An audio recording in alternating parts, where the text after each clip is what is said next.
ସାଙ୍ଗମାନେ ମୁଁ ପରିବାକୁ କାଟି ନେଇଛି ଫୁଲକୋବି ଆଳୁ ଆଉ ସୋୟାବିନକୁ ଗରମ ପାଣିରେ ଭେଦି ଦେଇ ତାପରେ କଢ଼େଇରେ ତେଲ ଦେଇକି ଫୁଲକୋବି ପକେଇ ଲୁଣ ହଳଦୀ ପକେଇ ଭଲ ଭାବରେ ଭାଜିଦେବା। ଭାଜି ଦେଇ ସାରିଲା ପରେ ତାକୁ ଆମେ ହେଇସାରିଲା ପରେ ଫୁଲକୋବି ବାହାର କରିଦେବା। ତାପରେ କଢ଼େଇରେ ଅଳ୍ପ ତେଲ ଦେଇକି ଆଳୁ ଦେଇକି ସେଥିରେ ଲୁଣ ହଳଦୀ ଦେଇକି ଭଲ ଭାବରେ ବି ତାକୁ ବି ଭାଜିଦେବା।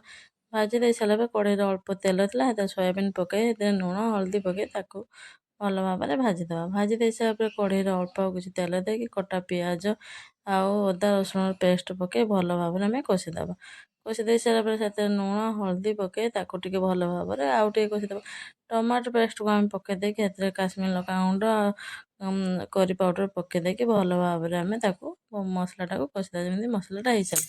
ମସଲା ହେଇସାରିଲା ପରେ ସବୁ ପନିପରିବା ଆମର ପକେଇଦେବା। ପକେଇ ଦେଇ ସାରିଲା ପରେ ଅଳ୍ପ ଟିକେ ପାଣି ଦେଇ ଆଉ ଟିକେ ଭଲ ଭାବରେ ଟିକେ କଷିଦେବା। କଷି ଦେଇ ସାରିଲା ପରେ ଦେଖନ୍ତୁ ଆବଶ୍ୟକ ଅନୁସାରେ ଆମେ ପାଣି ଦେଇଦେବା।